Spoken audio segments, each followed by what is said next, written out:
Well, it's day one of World Swiss Stage with coverage brought to you by you. I am joined right now by Crownie to talk a little bit about their match against JDG just now.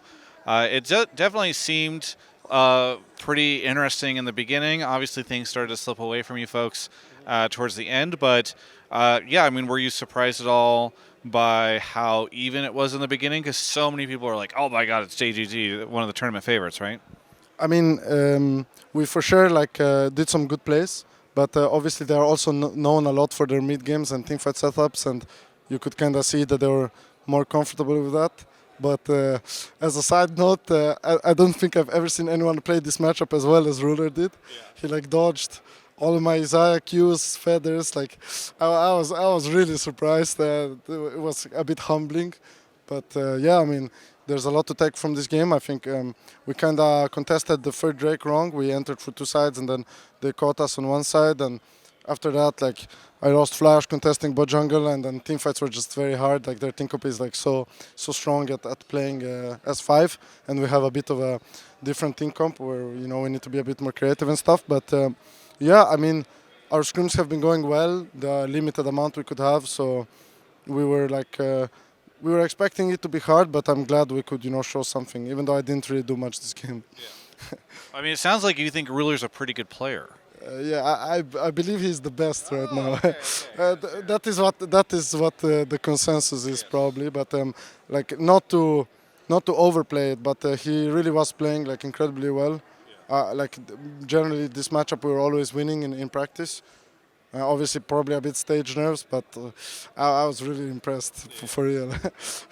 Whenever you have a moment like that where you play against him, obviously you said it's humbling, but I assume there's also some level of excitement where you're like, oh man, this is the type of player I'm playing against. Oh yeah, I know for sure. Because I think when you play for a long time, maybe lose and you can get lost in the game, and you start feeling oh, what's the point, but when you experience something like that, you kind of learn that there's so much more you could actually know, and it's motivating, obviously. If you take it that way. And but for me, for sure it was eye-opening a bit. I was like, that was crazy. I'm not overstating it. I don't know how much the stream showed, but I was at one point he was 15 CS up, pure. That was crazy. Yeah. No, I mean, it's super cool to hear you kind of have that reaction, because I think a lot of folks come away from a game like that very dejected. So it's cool that you're able to find sort of the value for yourself. What has this experience been like for you? Because I think a lot of folks did not have expectations that BDS would be, facing JDG on game one or day one of Swiss. So what has this whole path been like for you? I mean, I think we were confident when when we went into the planes. I mean, we weren't really sure how the GGS series would go. We expected it to be a bit closer because they were pretty solid the whole year. Then after we beat them, I think we got a bit overconfident, and then we had to work really hard to win the lower bracket. And against PSG, it was a really hard series. I think we had a wrong approach that we changed in the middle of the series, changed our picks a bit. But it was not easy. I think it kind of built our mental resilience a lot. And overall, I mean, obviously nobody expected us to be here. Even from the start in LC, we're 9th, 10th, 8th. When we were almost winning the split, nobody expected us. Nobody expected us to make Worlds. So obviously we're just kind of focused on ourselves, trying to just get experience and play our style. But other than that, I mean, I have my resolutions here. I still think I have not been playing that good on stage, but obviously everyone says in scrims it's better, but for sure the nerves are getting to me. I mean, for sure, especially playing as a team of this caliber, I could feel I'm not on my A game, but yeah, I think everyone is taking this as a nice experience. It's super nice to see players from all teams, in the hotel and scream them and scream the best teams in the world. It's just amazing, yeah. I'm always curious about the sort of hotel culture that it spawns at these events, because you guys will go to breakfast and see each other, get coffee, etc. Yeah. Well, what have you had any cool conversations with any players from other regions? I mean, not the Eastern ones. I've talked to some of the, American and obviously European. But with the Eastern ones, I think there's a bit, I don't, I would feel a bit awkward making the first move because I know how the culture is there. I don't want to seem like a fanboy, But yeah, we saw many of them, and Yeah, I mean it's obviously nice. It kind of tells you like, okay, this is like the real thing. You know, when you see like the best players in the world champions in the lobby, you kind of know you're kind of made it. You know, into a prestigious tournament. So.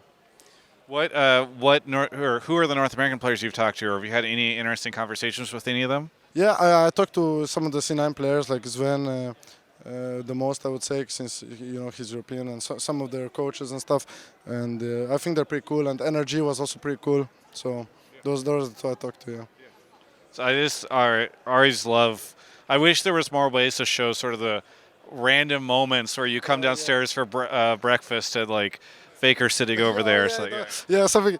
Just at like 2 a.m. I finish with my solo queue and then I go to the elevator and I just see him and then Gumayusi comes out and then some random people from the hotel come in. So it was like it looked like something out of a skit a bit. You know, it's like so funny. Like, it was funny. Yeah. Well, I'm glad you're having a good time. I mean, obviously that match didn't go the way that you wanted it to, but is there anything that you want to say to any of the fans out there? Yeah, I mean, I would like to thank all of them for the support because I think it's very easy to get caught up in the negativity. Like, I talked to a lot of people who played at a lot of world championships, and pretty much everyone tells me to just ignore like the bad comments and stuff. But obviously, getting show of support, like even in LoL Park and overall, means a lot because obviously the journey here was really not easy for us, but it kind of makes it all worth it. And I'd like to thank all of them, and I hope we can, take some games and make them entertaining for you guys. That would be cool. Well, thank you so much for the interview. Looking forward to seeing what you guys do over the next couple of days. And for everyone else, you can check out the rest of my coverage of all things Worlds right here on my YouTube channel. Thanks so much to that video sponsor, which is you. Yes, you. If you are in a financially capable place, not if you're not in a financially. Like, I need you to be in a good... If you are financially well, and I won't feel guilty at all about taking some sort of support from you, please check out the link tree below in the description. There's a bunch of different ways to support me. You can watch these videos early by becoming a YouTube member. You can go send your Prime sub for free over on Twitch. There's, I think, free underwear on there. Well, free underwear for me. Anyway, the whole thing is, check out that link. You're supporting this coverage because I don't have a sponsor for this World's trip, and it'd be super swell if I got a little bit of help.